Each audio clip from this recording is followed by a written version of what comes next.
warahmatullahi wabarakatuh.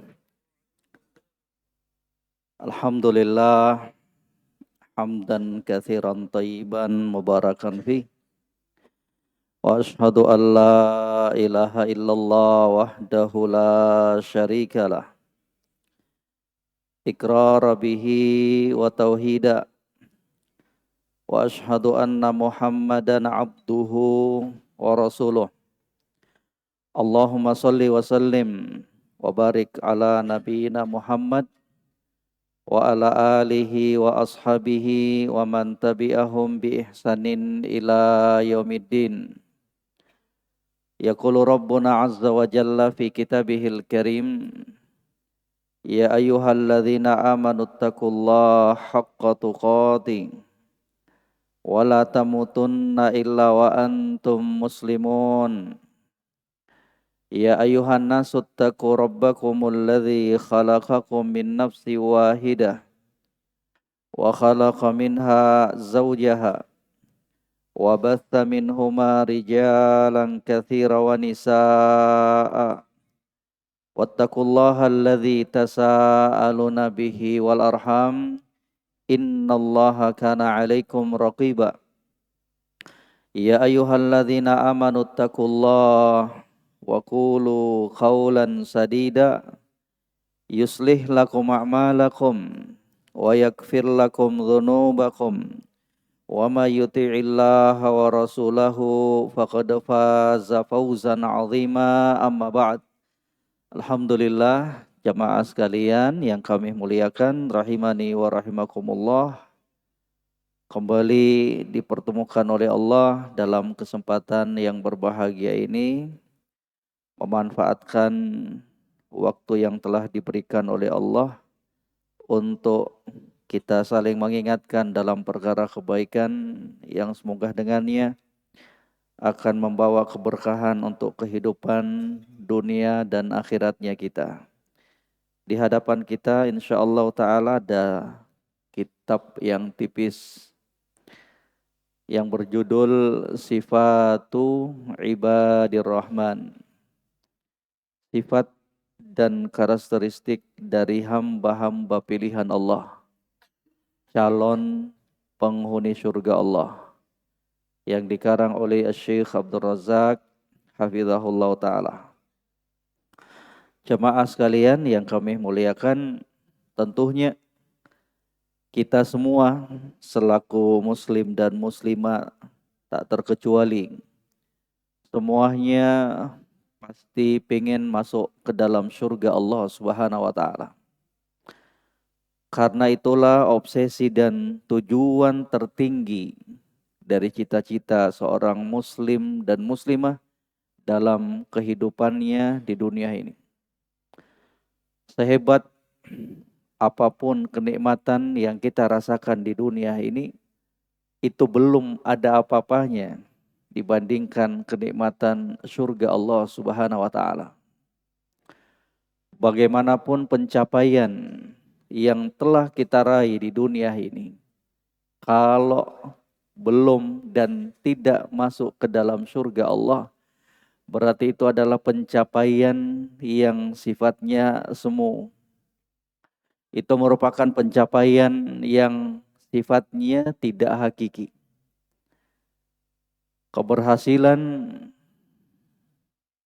kemenangan, dan keselamatan yang hakiki adalah ketika seorang hamba menginjakkan kakinya ke dalam surga Allah Subhanahu wa ta'ala. Itulah tempat kita istirahat yang sesungguhnya. Itulah tempat di mana kita tidak lagi melakukan beragam amalan untuk Allah Subhanahu wa ta'ala. Makanya Al-Imam Ahmad rahimahullah itu pernah ditanya, wahai Abu Abdillah, kapan sih seorang muslim itu bisa istirahat total? Kata beliau rahimahullah, seorang mukmin, mukminah, muslim dan muslimah akan bisa merasakan istirahat yang sesungguhnya ketika dia menginjakkan kakinya untuk pertama kali ke dalam surga Allah Subhanahu wa taala. Di dunia jamaah sekalian, kita pergi refreshing. Paling sepekan, 2 pekan, sehari 2 hari. Enak rasanya. Ya, enggak kerja, pokoknya happy aja bawaannya, senang aja bawaannya. Tapi setelah itu, kita akan kembali kepada aktivitasnya kita. Kita kembali kepada kesibukannya kita. Beda dengan istirahatnya seorang hamba ketika dia telah masuk ke dalam surga Allah Subhanahu wa taala. Yang dirasakan hanyalah kenikmatan demi kenikmatan yang telah dipersiapkan oleh Allah Subhanahu wa taala. Kenikmatan yang luar biasa. Kenikmatan yang telah disebutkan oleh Nabi sallallahu alaihi wasallam ketika meriwayatkan dari Rabb-Nya Allah Subhanahu wa taala, a'adtu li ibadiyas solihin ma la ainun ra'at wala udhunun sami'at wala khatar ala qalbi bashar. Nabi sifatkan tentang kenikmatan surga tersebut, a'adtu li ibadiyas solihin. Kata Allah, aku telah mempersiapkan untuk para hamba-hambaku yang soleh dan soleha sesuatu kenikmatan yang belum sama sekali dilihat oleh mata mereka. Subhanallah. Jadi jamaah sekalian, hendaknya letakkan hadis ini di hadapan kita selalu. Kata Allah, aku telah persiapkan untuk para hambaku kenikmatan mala ainun ra'at, yang tidak pernah sekalipun dilihat oleh mata mereka. Seenak bagaimanapun kenikmatan dunia ini tidak ada apa-apanya dibandingkan kenikmatan di surga Allah. Itu memberikan pelajaran kepada kita, jangan sampai kita menggadaikan, jangan sampai kita menjual agama dan keistiqomahan kita hanya dengan kenikmatan dunia yang sifatnya fata morgana, yang sifatnya hanya sementara. Ma indakum yanfad wa ma indallahi baqa. Apa yang berada di sisi kalian berupa kenikmatan semuanya bakalan sirna. Wa ma indallahi baqa. Dan apa yang berada di sisi Allah berupa kenikmatan-kenikmatannya, itulah yang kekal abadi. Itu yang kita kejar tuh. Terlalu rendah, terlalu rendah. Kalau obsesinya kita, kalau tujuan hidup kita di dunia ini hanya untuk meraih kesenangan dunia yang terbatas waktunya. Seorang mukmin, seorang mukminah harus memiliki semangat yang tinggi. Seorang mukmin dan mukminah harus betul-betul memasang cita-citanya setinggi langit.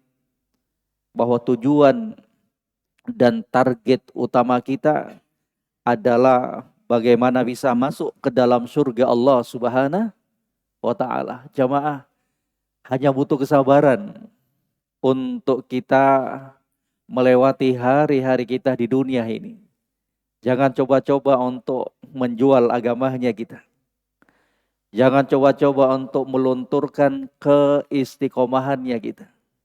Jangan coba-coba untuk goyang di dalam memegang sunnah Rasul sallallahu alaihi wasallam. Berat memang. Karena surga itu enggak murah. Surga itu kenikmatan yang luar biasa. Didapatkan dengan ikhtiar. Didapatkan dengan melakukan sebab-sebab yang dengannya kita bakalan masuk ke dalam surga Allah Subhanahu wa taala. Sebentar aja jamaah sekalian. Sebentar aja kita hidup di dunia ini. Sebentar aja. Kita enggak tahu. Mungkin besok, lusa, sepekan, sebulan, setahun Allah Subhanahu wa taala akan mewafatkan kita. Sebentar aja. Wa'bud rabbaka hatta ya'tiyakal yaqin. Sembah Rabb kalian sampai datangnya keyakinan, yaitu sampai datangnya kematian. Itu aja yang kita diperintahkan oleh Allah untuk kita sembah Allah sampai datangnya ajal kematian. Besok datang ajal kematian berarti sudah selesai. masa beribadahnya kita kepada Allah Subhanahu wa taala. A'dattu li ibadiyas sholihin ma la ainun ra'at. Aku telah persiapkan untuk para hamba-hambaku yang soleh tersebut sesuatu yang belum pernah mereka lihat dari pandangan-pandangan mata mereka. Wala udhunun sami'at, sebuah kenikmatan yang tidak pernah didengarkan oleh telinga-telinga mereka.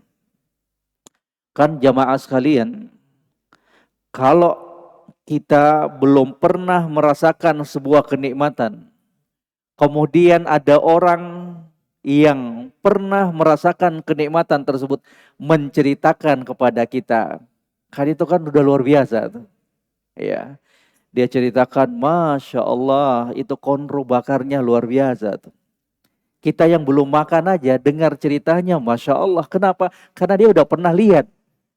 Dia udah pernah rasakan. Lah ini surga ini. Gak pernah kedengaran. Ya, dalam telinga-telinganya manusia. Kenapa? Karena gak seorang pun yang masuk ke dalam yang gak ada.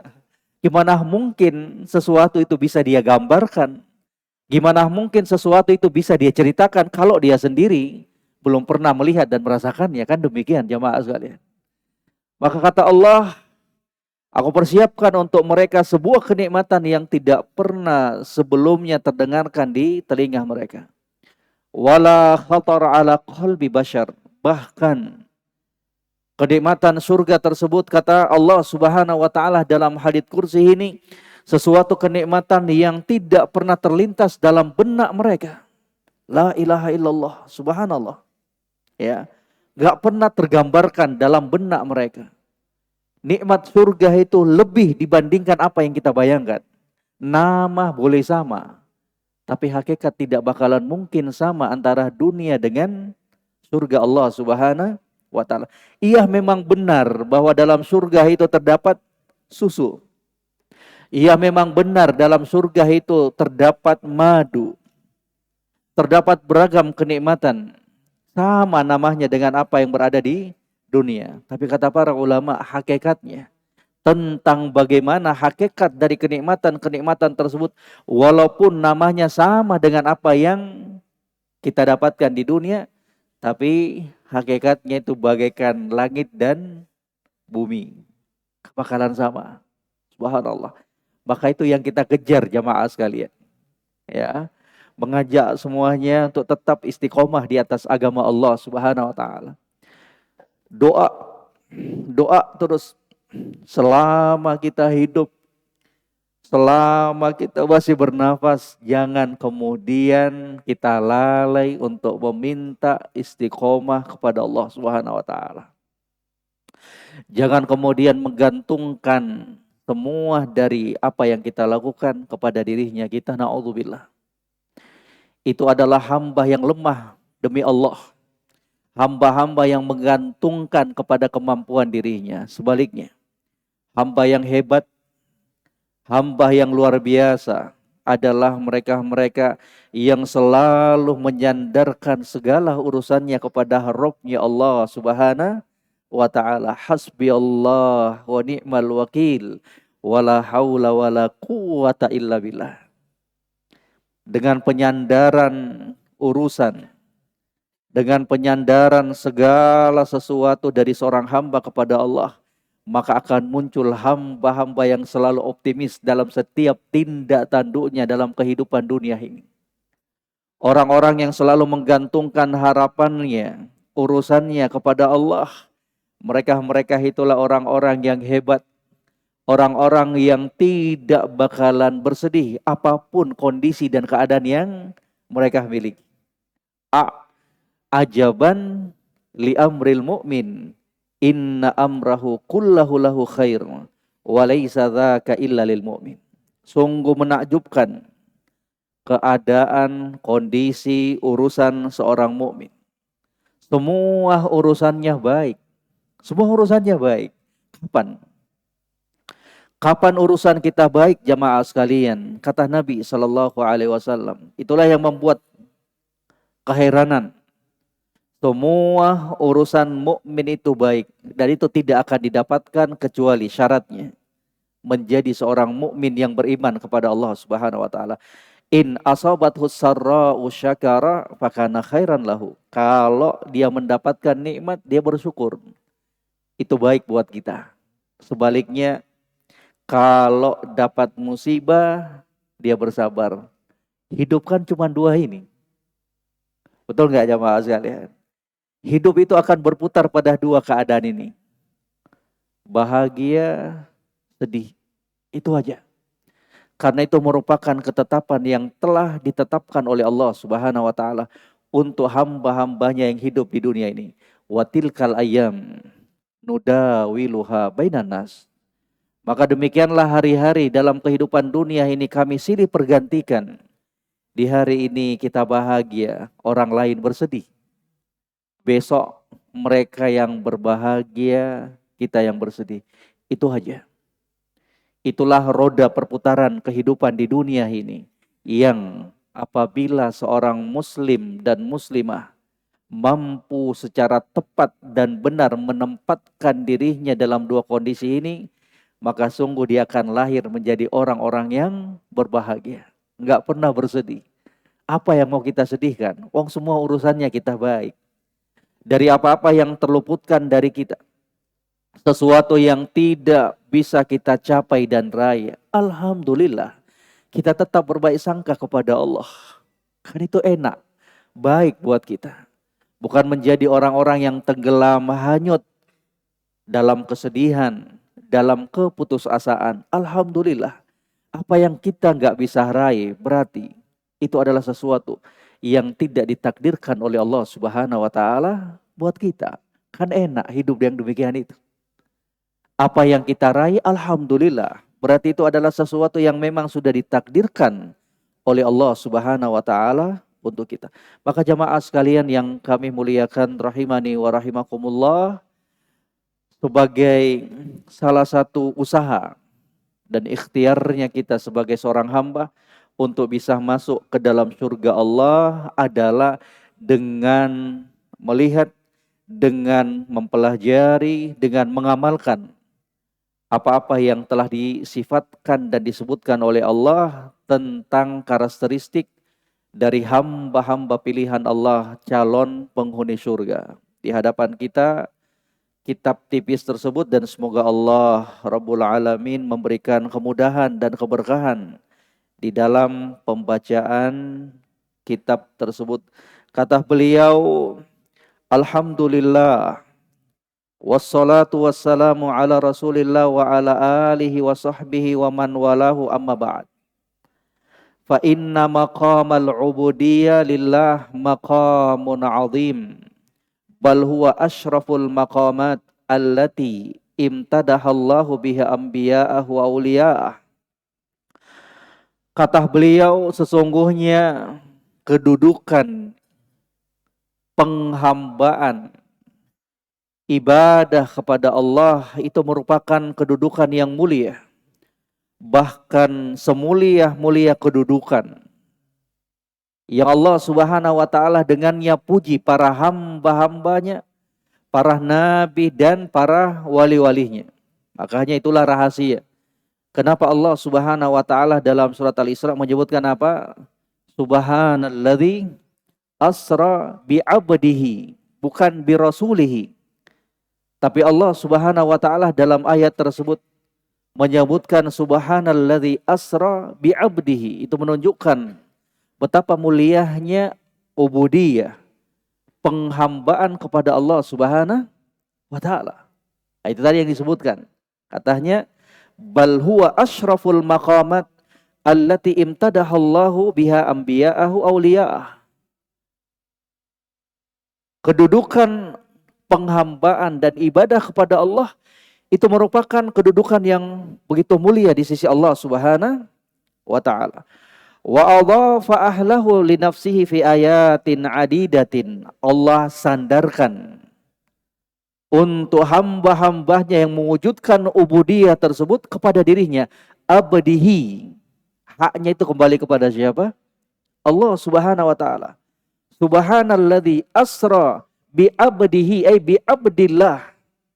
penyandaran kepada Allah Subhanahu wa taala, menunjukkan hamba tersebut adalah hamba yang mulia di sisi Allah Subhanahu wa taala.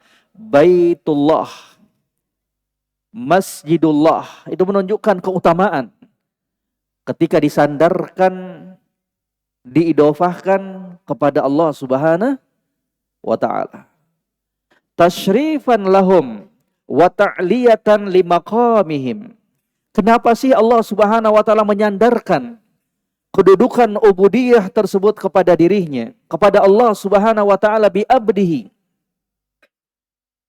Katanya tasyrifan lahum, sebagai bentuk kemuliaan untuk mereka, wa ta'liyatan limaqamihim, untuk menunjukkan betapa tingginya kedudukan mereka di sisi Allah Subhanahu wa taala. Waqad dzakarallahu azza wa jalla li ahli hadhil maqam asy-syarif awsafan adidah. Dan sungguh Allah Subhanahu wa taala menyebutkan untuk hamba-hambanya yang berada dalam posisi ubudiyah, penghambaan ini, dengan beberapa sifat. Wasimatin mubarakatin, karakteristik yang penuh dengan keberkahan. Finususin katsirah, dalam beberapa dalil nas yang Allah Subhanahu wa taala sebutkan banyak sekali. Kenapa Allah sebutkan?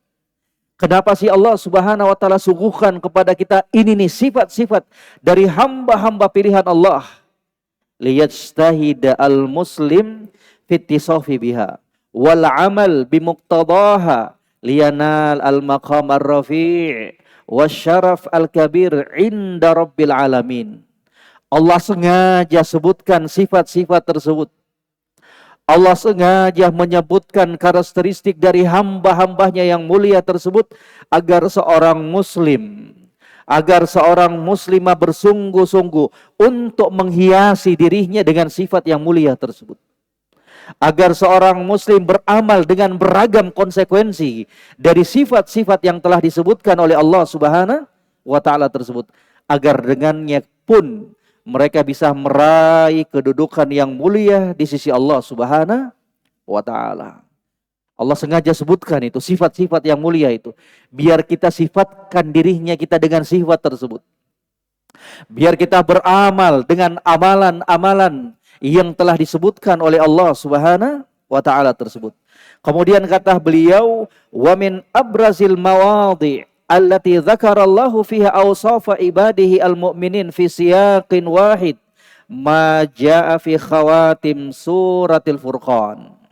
Dan termasuk dari tempat yang sangat-sangat menonjol yang disebutkan oleh Allah yang berkaitan tentang sifat-sifat dari kalangan hamba-hambanya mukmin dalam satu konteks. Ini kehebatannya ini. Dari penutup dan penghujung dari surat Al-Furqan. Bisa dilihat nanti. Ya, bisa dibuka mushafnya nantinya, surat Al-Furqan. Ya, di akhir-akhirnya itu Allah Subhanahu wa taala secara istimewa menyebutkan dalam satu konteks sifat-sifat dari hamba-hamba pilihan Allah, calon penghuni surga. Beda dengan di ayat-ayat yang lainnya. Terkadang Allah cuma menyebutkan satu sifat, terkadang menyebutkan dua sifat, terkadang menyebutkan tiga sifat. Tapi secara khusus di akhir dari surat Al-Furqan ini Allah Subhanahu wa taala menyebutkan lebih dari 7 ataukah 8 sifat. Subhanallah. Ya. Haitsu dzakara thamaniyata awsafin. Allah sebutkan 8 sifat yang insyaallah taala akan berlalu bersama kita satu persatu dari poin tersebut. Bada'aha biqaulihi azza wa jalla. Allah Subhanahu wa taala memulai penyambutan dari sifat dan karakteristik tersebut dengan firman-Nya, wa ibadur rahman, dan hamba-hamba pilihan Allah Subhanahu wa taala. Ibadun tambah apa? Lafaz ismul jalalah ar-rahman. Wa ibadur rahman. Ada dua kata itu. Dari kata ibadun, jamak dari abdun, ibadun, hamba-hamba Allah Subhanahu wa taala. Allah sandarkan Ar-Rahman. Itu menunjukkan ini bukan hamba yang sembarangan. Ketika Allah sebutkan penyebutan ibad, hamba, kemudian Allah sandarkan kepada namanya, kepada dirinya Ar-Rahman, itu menunjukkan bahwa mereka itu adalah hamba-hamba yang istimewa, bukan hamba yang biasa-biasa saja, bukan. Wa ibadur Rahman. Makanya Allah sebutkan tuh, ya. Wa fi hadza dalalatun ala 'azim ikhtisasihim bima dalla alaihi hadzal ism min ma'anir rahmah. Dan ini katanya sudah menunjukkan, ya, akan kemuliaan dari pengkhususan apa yang disebutkan dan ditunjukkan dari makna nama ini, Ar-Rahman, yang menunjukkan makna dari Ar-Rahmah, ya. Fabi rahmatihi hadahum lil iman wa rabbahum ala ta'atir rahman wa husni taqarrub ilaihi azza wa jalla. Maka dengan rahmat Allah Subhanahu wa taala, Allah berikan hidayah kepada mereka untuk tetap berjalan di atas keimanan. Wa rabbahum ala ta'atir rahman. Allah bimbing mereka untuk tetap berada dalam rel ketaatan kepada Allah Subhanahu wa ta'ala. Wa husni taqarrub ilaihi azza wa jalla. Allah bimbing mereka agar mereka senantiasa mendekatkan diri mereka kepada Allah Subhanahu wa ta'ala. Itu menunjukkan bahwa kita bisa beribadah kepada Allah, kita bisa mendekat kepada Allah Subhanahu wa ta'ala, itu karena taufik hidayah dari Allah Subhanahu wa ta'ala. Berapa banyak orang pingin juga, ya, beribadah kepada Allah. Berapa banyak orang juga yang ingin melaksanakan sholat tarawih bersama kita, tapi tidak dimudahkan, ataukah belum dimudahkan oleh Allah Subhanahu wa ta'ala. Udah pasang alarm, sudah melakukan persiapan, tapi ada aja penghalangnya, kendalanya, qadar Allah, ada ini dan itu. Itu menunjukkan bahwa kemudahan beribadah, kemudahan untuk mendekat kepada Allah Subhanahu wa ta'ala, itu merupakan murni hidayah dan taufik dari Allah Subhanahu wa ta'ala. Maka jangan rusak, jangan kotori, jangan cemari apa-apa yang telah dianugerahkan oleh Allah Subhanahu wa ta'ala kepada kita. Jangan coba kotori dengan kemaksiatan kepada Allah Subhanahu wa ta'ala.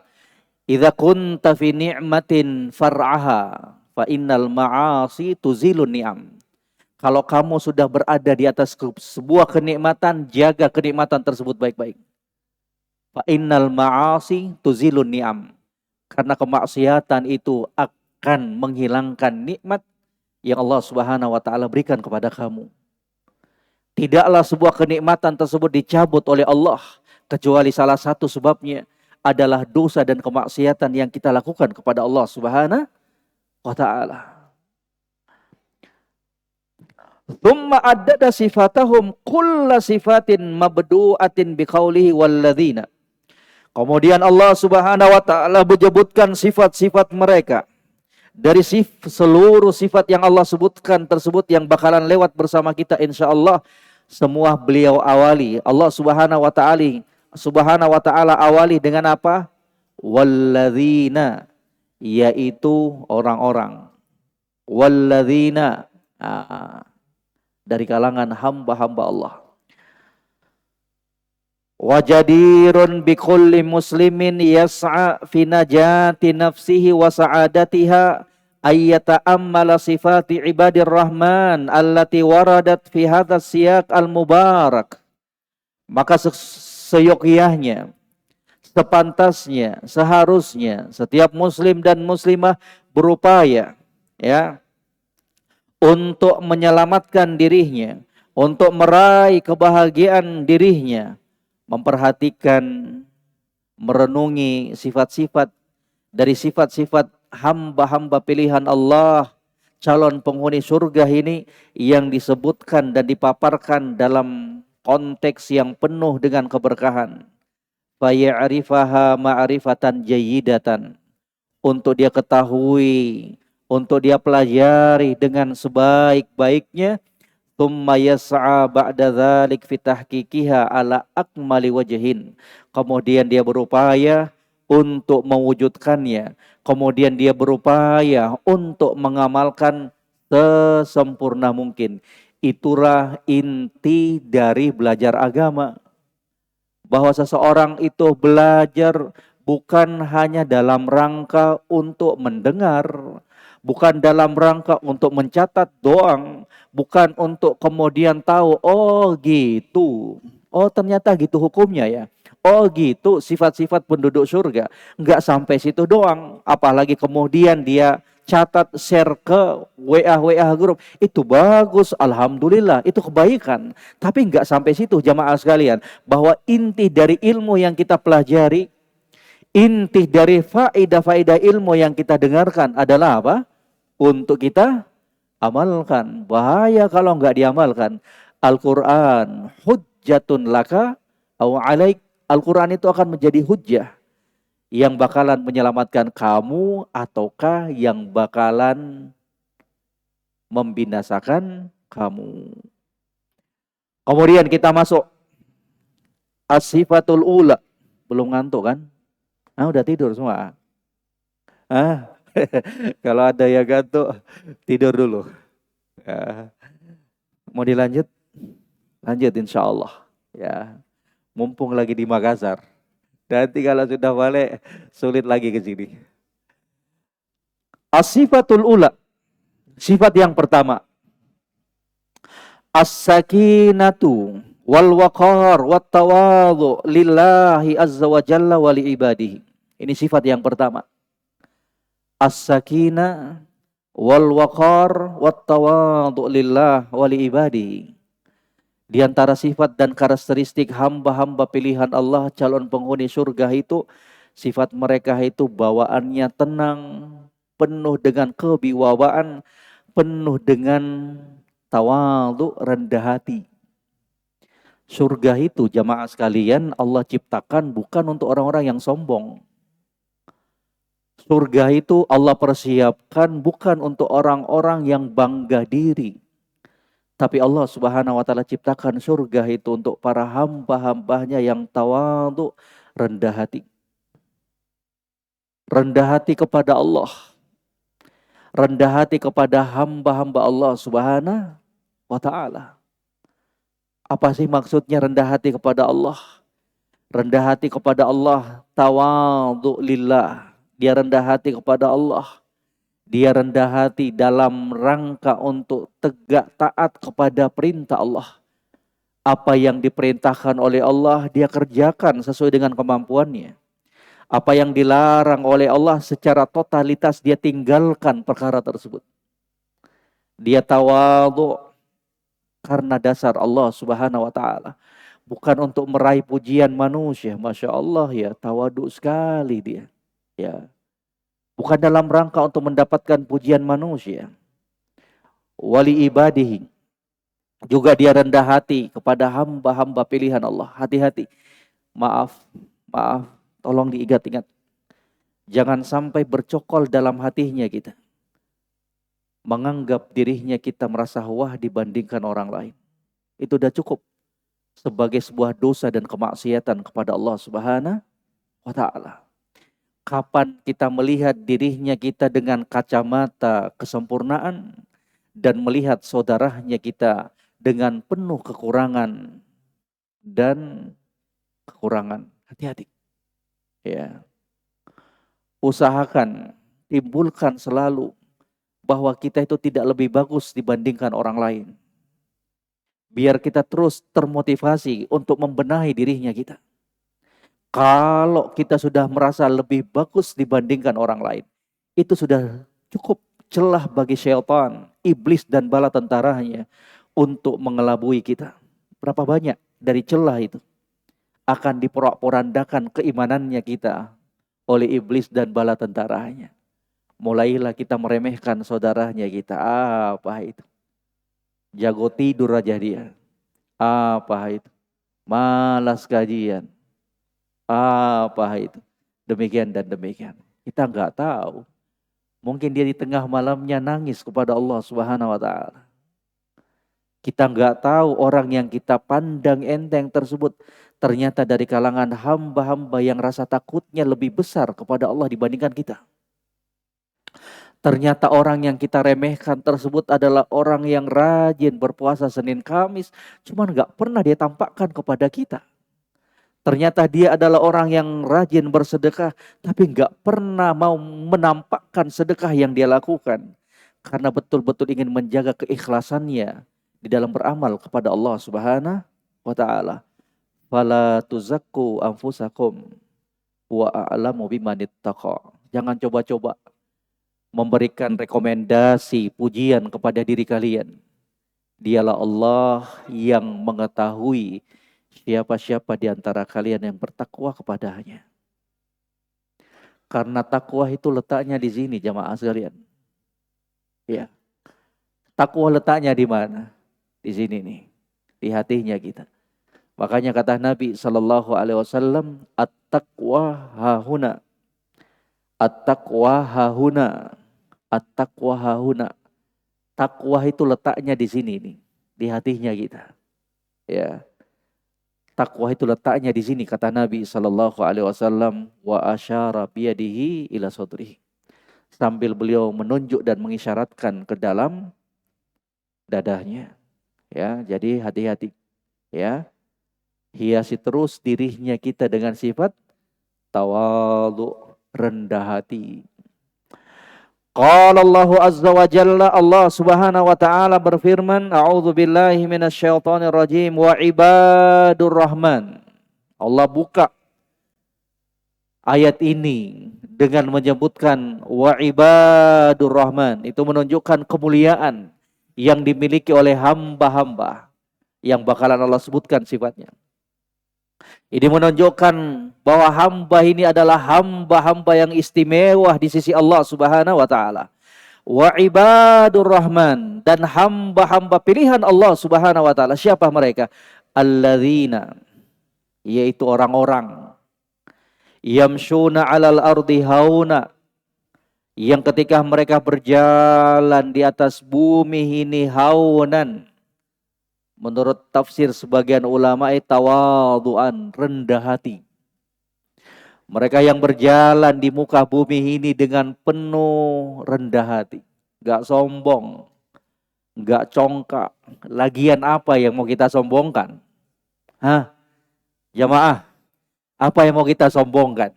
Bercermin dong kepada dirinya kita. Apa yang mau kita sombongkan? Hafalan Qur'annya kita, na'udzubillah. Hafalan hadisnya kita, na'udzubillah. Apa yang mau kita sombongkan? Istrinya kita, hartanya kita.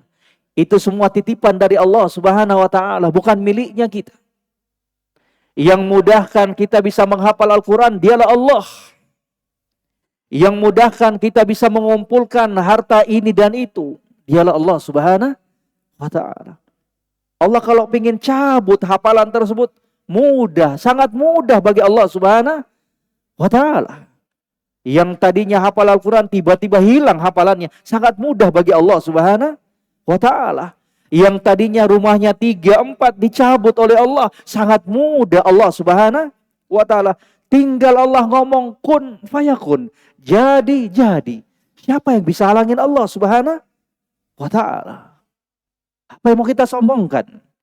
Apa yang kita mau sombongkan? Wong Qarun aja yang hartanya demikian dihancurkan oleh Allah. Lah kita, bini baru 2, mobil baru 4, sombongnya minta ampun.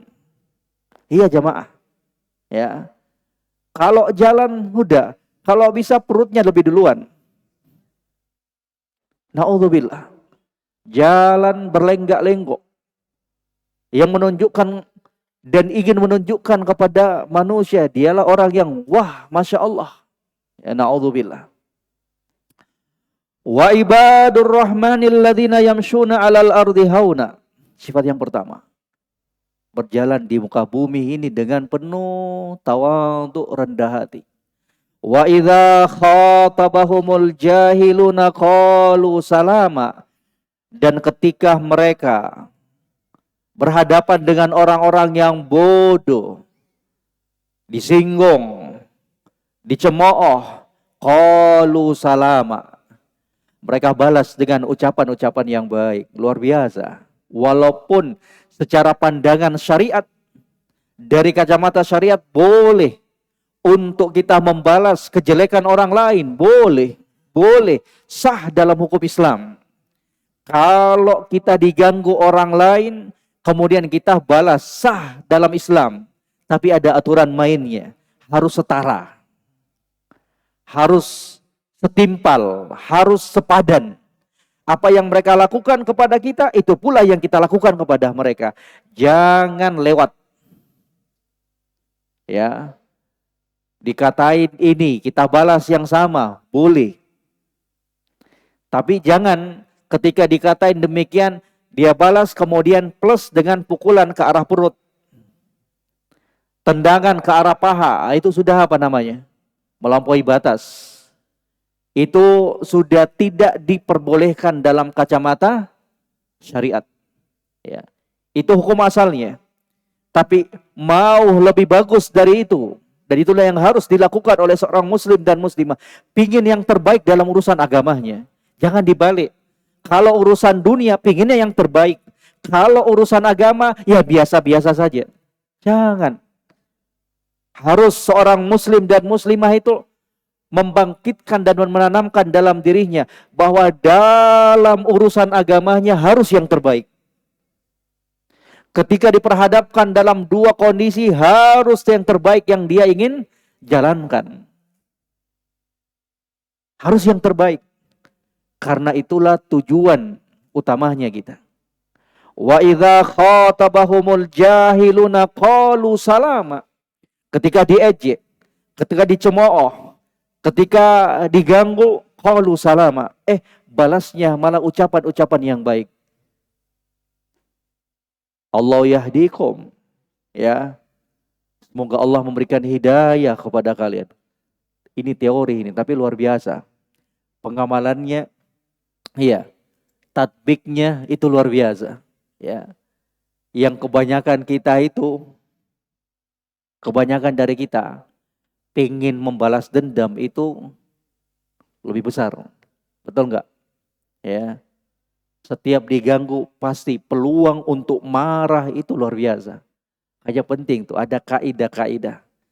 Sabar yang disebutkan oleh Syekhul Islam itu penting sekali untuk kita pelajari tersebut agar mengasah apa? Hatinya kita. Bayangkan, kata Aisyah, Nabi itu nggak pernah membalas dendam atas perbuatan orang lain kepadanya kalau menyangkut urusan pribadinya. Kalau menyangkut urusan diri Nabi Shallallahu Alaihi Wasallam.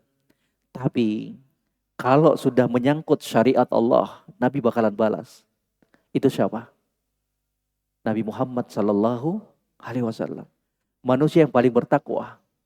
Tapi ketika dirinya diganggu, dikatakan apa? Majnun. Dikatakan apa? Sahir, gila, tukang sihir. Tapi nggak pernah balas.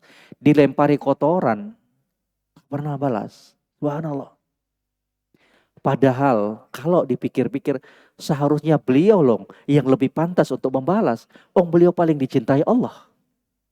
Bukankah demikian jamaah sekalian? Lah kita. Kalau urusan agama, diganggu agama kita biasa-biasa saja. Tapi kalau diganggu dirinya, badik langsung yang keluar. Ya. Kalau diganggu martabat harga dirinya, langsung emosi. Iya jamaah. Padahal kita banyak dosanya.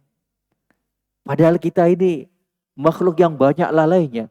Kalau dipikir-pikir mana sih yang lebih pantas untuk membela diri? Ya Nabi Sallallahu Alaihi Wasallam. Beliau berdakwah. Diganggu. Ya. Dikatakan dengan ungkapan-ungkapan yang luar biasa. Kemudian kata beliau, ini surat apa ini? Al-Furqan. Silakan dilihat. Ya ikhwan dan akhwatnya, para ummahat, kalau pengen lihat nih. Dalam surat Al-Furqan. Ayat berapa? 63. 63. 63. Coba dilihat. Surat Al-Furqan ayat 63. Kalau bisa pegang kitabnya, di-download silahkan. Ya, judulnya Sifatu Ibadir Rahman. Cari PDF-nya. Ya. Kata beliau, min sifati ibadir rahman wa jamil nu'utihim tawadu'uhum lillah wa li ibadihi. Dan di antara sifat-sifat dan karakteristik hamba-hamba pilihan Allah Dan termasuk dari keindahan sifat mereka, sifat rendah hatinya mereka kepada Allah dan kepada hamba-hamba Allah Subhanahu wa taala. Fayamshuna bisakinatin wa tuma'ninatin wa waqarin. Mereka berjalan di muka bumi ini dengan penuh ketenangan, penuh dengan sifat tawadhu. Wa hadha tawadhu alladhi dhahara ala masyihim wa hayatihim innama huwa thamaratun min thimaril iman wa atharatun min atharihi.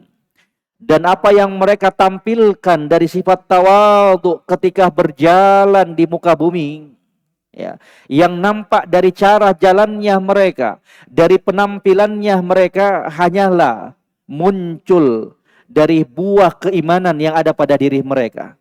Efek dari keimanan mereka kepada Allah Subhanahu wa taala.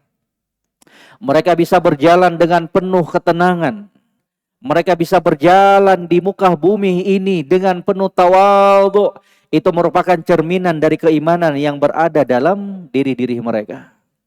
Jadi jamaah sekalian, pernah dikisahkan, ya, ada seorang pemuda jalan luar biasa.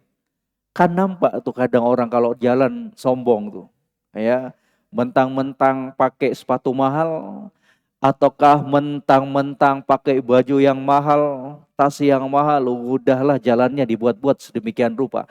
Perempuan dan laki-laki demikian halnya. Ya, sombong, nampak jalannya luar biasa, dibuat-buat sengaja. Ketika seorang ulama tersebut melihat sang pemuda ini, diberikan nasihat, ditegur, ya. Katanya, wahai fulan, inna hadhil masyayikh abghadahallahu azza wa jalla. Sesungguhnya cara jalannya kamu ini, cara jalan yang penuh dengan kesombongan, cara jalan yang dibuat-buat sedemikian rupa untuk menunjukkan kesombongan yang ada pada dirinya, itu adalah cara jalan yang dimurkai dan dibenci oleh Allah Subhanahu wa taala. Tersinggung anak muda ini, enggak terima, ditegur dan dinasehati. Jemaah sekalian, maaf, tolong biasakan dirinya kita senang menerima nasihat. Itu pribadi yang baik. Ya. Jangan fobi, jangan alergi dengan yang namanya nasihat. Alhamdulillah, kalau ada temannya kita yang masih sering nasihatin kita, itu nikmat yang Allah berikan kepada kita melalui temannya kita. Itu nikmat demi Allah. Ya. Jangan di negatif thinking kan nasihat-nasihat yang selalu diberikan orang lain kepada kita. Alhamdulillah, itu bagus. Biar kita bisa merubah dirinya kita ke arah kebaikan. Jangan fobi dan alergi. Sekali lagi jangan. Ya, jangan ketika diberikan nasihat oleh temannya, antum kok udah malas kajian. Antum kok kalau sholat berjamaah mabni alal masbuk. Iya. Kok bisa? Ayo dong semangat. Ya. Jangan langsung dibalas. Antum urus diri antum sendiri. Kita akan berhadapan dengan Allah nafsi-nafsi. Wah, itu bahaya itu. Iya betul lah. Jangan kayak begitu semua. Kayak ketika dinasehatin, wah jangan. Gak usah kamu urus saya. Urus saja diri kamu sendiri. Gak boleh. Alhamdulillah. Kalau ada teman sahabat yang sering menasihati, demi Allah, itu nikmat dari Allah Subhanahu wa taala. Nikmat, disyukuri itu. Katanya, ama ta'rifuni, karena enggak terima ditegur, dinasehati. Katanya, ya, kalau bahasa Makassarnya, dia katakan, kita enggak kenal saya. Wah, langsung keluar. Ama ta'rifuni, kita enggak kenal saya. Ya, mungkin anak Karaeng. Ya. Kalau di Jawa mungkin matanya bukan lagi biru, merah. Ya. Bukan darah biru, darah merah. Ya. Katanya ama ta'rifuni, ente enggak kenal saya. Bayang, spontan. Kamu enggak kenal saya ya? Ya. Lihat kecerdasannya ulama. Katanya bala. Bahkan saya kenal kamu. Padahal saya enggak tahu siapa anak muda ini. Katanya bala, iya saya kenal kamu. Kamu adalah seorang hamba, ya, yang dilahirkan dari setetes kotoran, mani. Dan kamu selama hidup membawa kotoran. Dan kamu setelah mati menjadi bangkai yang menimbulkan bau busuk. Subhanallah. Ada isi perut tak misek, kasturi. Ada yang isi perutnya minyak wangi di sini. Hah? Kotoran ini. Yang kita bawa 24 jam dalam perutnya kita itu kotoran. Apa yang mau kita banggakan? Hah? Katanya kamu ketika hidup itu dari setetes mani. Ketika kamu hidup dengan membawa kotoran kemanapun kamu pergi. Dan ketika kamu wafat, kamu hanyalah bangkai yang berbau busuk. Subhanallah. Ya, itulah dirinya kita. Biar kita bisa introspeksi diri. Biar kita remukkan rasa sombong dalam dirinya kita. Hadirkan selalu jamaah sekalian, maaf, mengingatkan diri pribadi dan kepada jamaah kaum muslimin dan muslimat. Jangan biarkan rasa sombong itu bercokol dalam dirinya kita. Sedikit saja. Sombong, menganggap remeh, memandang sebelah mata orang lain sudah cukup sedikit saja dalam dirinya kita.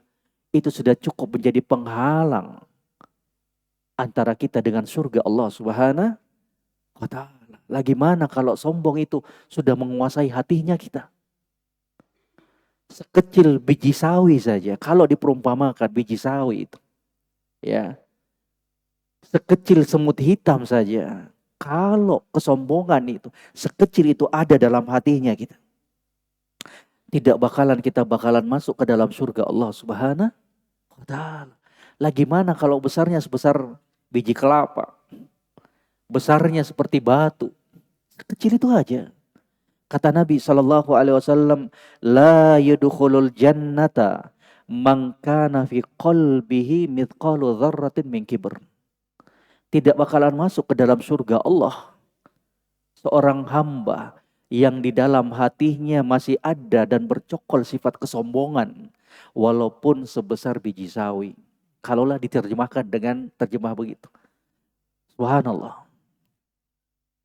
Lah ini baru hafal Quran, baru bisa ceramah, baru jadi ustadz kiai, baru punya mobil ini dan itu, sudah sombongnya minta ampun. Nggak dipanggil ustadz nggak mau balik, ya. Nggak dipanggil ustadzah nggak mau balik, nggak dipanggil kiai nggak mau balik, ya. Luar biasa, nggak boleh jamaah sekalian. Hati-hati. Ya, remukkan tuh. Asah terus. Dan sebaik-baik tips untuk mengasah dan meremukkan sifat sombong tersebut adalah dengan thalabul ilm. Belajar terus kita. Biar kita menjadi hamba-hamba yang lebih baik dari sebelumnya. Qala Ibnu Abbas radhiyallahu taala anhuma fi qaulihi ta'ala, berkata Abdullah Ibnu Abbas dalam firman Allah, alladzina yamshuna 'alal ard hauna ay bita'ah wal 'afaf wat tawadhu, yaitu berjalan dengan penuh ketaatan, penuh penjagaan diri dan penuh rasa tawadhu, rendah hati kepada Allah Subhanahu wa ta'ala. Semoga Allah jadikan kita semuanya dari kalangan hamba-hambanya yang rendah hati. Jangan coba-coba untuk meremehkan orang lain. Jangan coba-coba untuk berjalan di bumi Allah Subhanahu wa ta'ala dengan penuh keangkuhan. Ingat, kaki yang kita tapakkan adalah milik Allah Subhanahu wa ta'ala. Bahwa kesombongan itu milik Allah Subhanahu wa ta'ala. Al-kibriya itu sifat Allah. Gak pantas untuk kita sifatkan dirinya kita dengan sifat itu. Al-kibriya itu sifat yang layak untuk Allah Subhanahu wa ta'ala. Kegedean kalau kita mau pakai pakaian itu. Gak pantas jamaah sekalian. Apapun bentuk dan celah, cara jalan, hafalannya kita, ya, statusnya kita, hartanya kita, jabatannya kita, tutup semua celah-celah untuk kita banggakan diri di hadapan manusia. Ingat selalu bahwa itu semua hanyalah titipan dari Allah Subhanahu wa ta'ala. Ingat semua bahwa apa yang kita capai itu murni kemudahan bukan karena kehebatan kita. Kemudahan dari Allah Subhanahu wa taala. Wa min madhahiri tawadhu'ihim wa sakinatihim annahum in wajahu fi tariqim ba'dha ahli safa wal jahl fa innahum yukhatibunahum bi kalamin sadidin salimin minas safa wal jahl. Dan termasuk dari penampakan sifat tawadhu'nya mereka, ketenangan mereka ketika mereka berhadapan, berpapasan di jalan dengan orang-orang yang bodoh, orang-orang yang jauh dari bimbingan agama, fa innahum yukhatibunahum bikalamin sadidin salimin minas safa wal jahl. Mereka ladeni, mereka balas dengan ucapan-ucapan yang baik, ucapan-ucapan yang baik, yang lepas dari ucapan-ucapan yang kotor. Wa hadza makna qaulihi azza wa jalla, dan ini adalah makna firman Allah Subhanahu wa taala, wa idza khatabahumul jahiluna qalu salama, ai qaulan yaslamuna bihi minal itsmi wal lagwi. Ketika mereka diperhadapkan dengan orang-orang yang bodoh, karena ini enggak tertutup kemungkinan kita akan hadapi, ya, dikatain ya kebanjiran lah, dikatain inilah, ya nggak usah digubris jamaah sekalian, nggak usah, jangan jadi baperan juga lah, ya. Selama itu menyangkut dirinya kita, cuekin aja, jalan, ya. Doakan mereka, Allah yahdik, semoga Allah berikan hidayah kepada kamu. Siapa tahu doanya kita langsung dikabulkan oleh Allah. Ternyata pas sholat di Jannatul Firdaus, ini orangnya kemarin ini yang saya ini, ternyata Allah kabulkan. Ya, daripada kita balas mereka, akhirnya apa? Berantem, akhirnya berkelahi, akhirnya badai yang keluar. Ya, naudzubillah. Jadi pelan-pelan kita udah belajar agama, mari ngajak semuanya menunjukkan akhlak-akhlak yang mulia. Kalau kita balas mereka, apa bedanya kita dengan mereka? Oh, kita udah belajar. Kita alhamdulillah udah diberikan hidayah oleh Allah Subhanahu wa taala.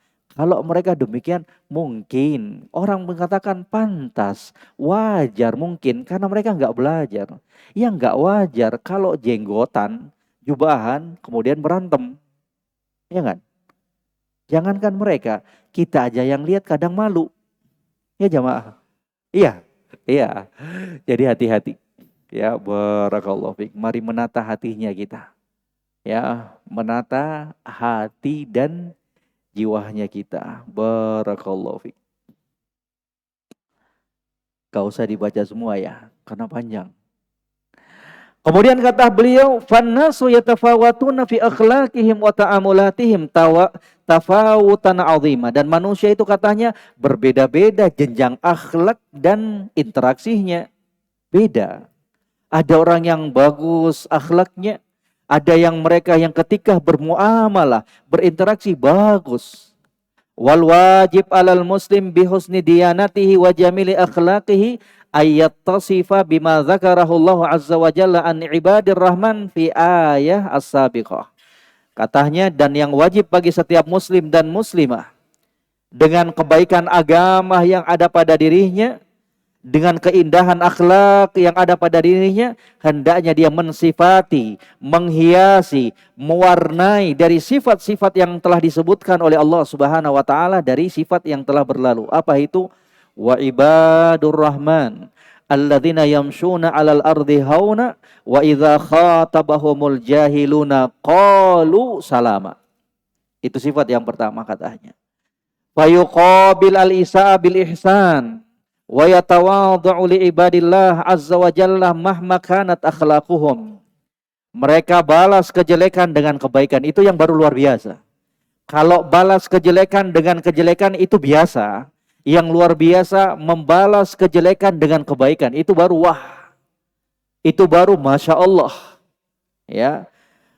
Kemudian wayam bagi qabla dzalik ayasta'ina billah fi umurihi kulliha, dan sebelumnya, sepantasnya, sebelum dari semua itu, hendaknya dia memohon kepada Allah Subhanahu wa taala pertolongan, pada setiap umurnya. Wa ayyad'uhu ayyahdiyahu li ahsanil akhlaq wa ayyasrifa anhu sayyi'aha kama thabata 'anin nabi sallallahu alaihi wasallam.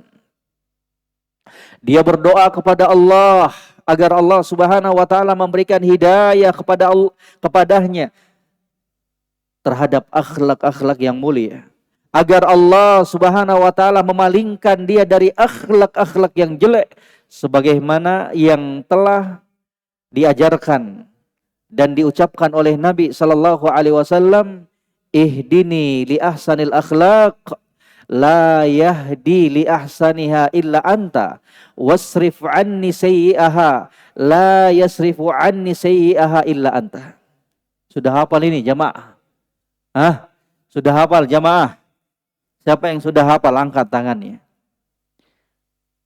Allahumma hdini li ahsanil akhlaq la yahdi li ahsaniha illa anta wasrif anni sayyi'aha la yasrifu anni sayyi'aha illa anta. Baca itu, hafal. Jangan doanya selama ini minta rumah, mobil, ta'addud, poligami, itu aja terus yang terulangi dalam doa-doanya. Boleh hukumnya, boleh. Minta yang demikian, minta anak, minta bisa nikah dengan mudah, dapat wanita yang soleh, boleh. Sah-sah saja, boleh. Tapi jangan lupa, ada yang lebih bagus dari doa itu. Doa agar Allah Subhanahu wa taala memberikan kita akhlak yang mulia. Doa istri yang cantik, alhamdulillah, boleh. Anak-anak yang membahagiakan boleh, tapi jangan lupa ada doa yang juga tak kalah pentingnya untuk kita meminta kepada Allah agar Allah bimbing kita dengan akhlak yang mulia. Apa gunanya kecakapan, ketampanan, kecantikan? Apa gunanya bodi yang bagus kalau tidak disertai dengan akhlak yang mulia?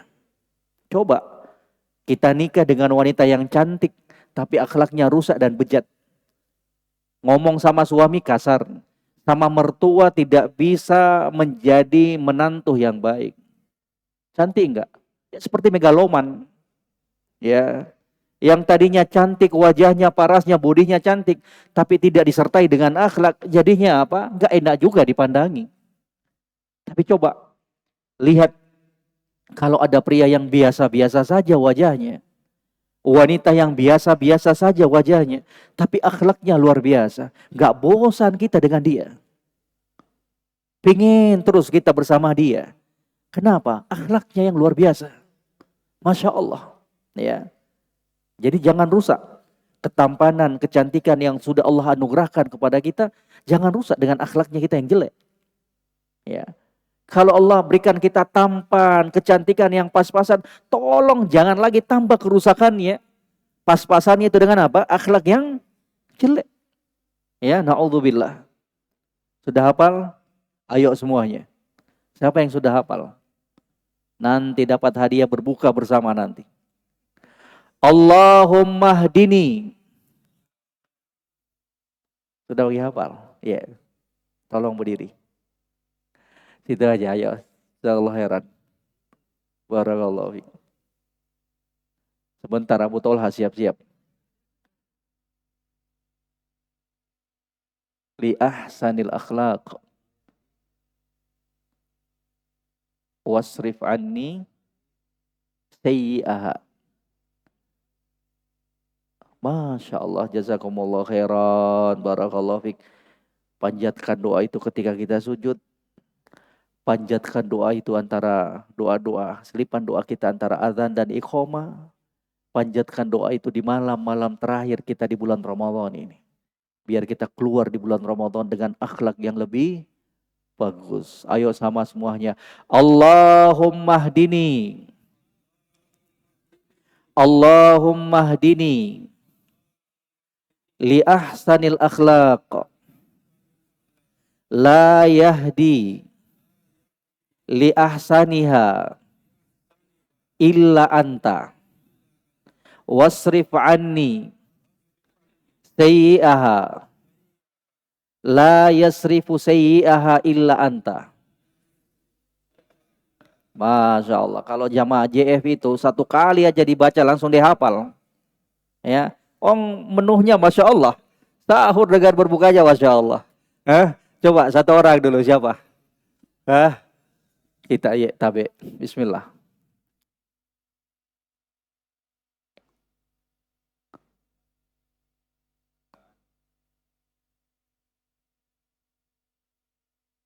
Masya Allah, barakallahu fiik. Saya mau tunjuk Abu Tolhan, tapi dia sudah hafal. Jadi saya tunjuk aja yang lain. Siapa lagi? Satu lagi. Siapa yang sudah hafal? Ajarkan dan sebarkan kepada istrinya kita. Ummahat, ajarkan kepada suami kalau enggak datang, ajarkan kepada anak-anaknya kita. Ini doa yang luar biasa. Nabi aja minta kepada Allah. Allahumma hdini li ahsanil akhlak. Wahai Allah, tunjukkan saya akhlak yang mulia. La yahdi li ahsaniha illa anta. Enggak ada yang bisa tunjukkan. Enggak ada yang bisa berikan akhlak yang mulia tersebut kecuali Engkau, wahai Allah. Wasrif anni sayyi'aha. Palingkan, jauhkan aku dari akhlak yang jelek. Karena enggak ada yang bisa memalingkan akhlak yang jelek kecuali Engkau, wahai Allah. Itu menunjukkan bahwa akhlak yang mulia itu hibatun minallah. Pemberian karunia dari Allah Subhanahu wa ta'ala. Enggak dijual di toko-toko itu. Enggak ada. Ya, bukan juga akhlak yang mulia itu warisan dari orang tuanya kita, bukan. Tapi apa? Pemberian dari Allah Subhanahu wa ta'ala. Ya. Kemudian cukup dulu ya. Satu. Sifat yang pertama ini apa tadi? Ketenangan dan sifat tawadhu'nya mereka kepada Allah dan kepada makhluk ciptaan Allah Subhanahu wa ta'ala. Insyaallah di pertemuan berikutnya ya, sore nanti atau malam insyaallah kita akan masuk ke sifat yang kedua, muhafadzatuhum ala shalah la siyama qiyamal lail. Mereka itu hamba-hamba Allah yang selalu menjaga sholatnya, terlebih khusus sholat malamnya. Insyaallah ta'ala kita akan lanjutkan di pertemuan berikutnya. Semoga apa yang singkat ini bisa memberikan kebaikan, pengingat dan pencerahan untuk kita semuanya. Dan semoga Allah Subhanahu wa ta'ala memberikan kekuatan kepada kita untuk mengamalkan apa-apa yang telah kita dengarkan dari kebaikan tersebut. Wa akhiru da'wana anilhamdulillahi rabbil alamin. Subhanakallahumma wa bihamdik. Asyhadu an la ilaha illa anta astaghfiruka wa atubu ilaik. Assalamualaikum warahmatullahi wabarakatuh. Wa jazakumullah khairan. Dilanjutkan lagi ibadah-ibadahnya. Barakallahu fiik. Tetap semangat semuanya. Karena alhamdulillah kita masih berada di hari-hari yang mulia. Di 10 hari terakhir bulan Ramadan. Barakallahu fikum.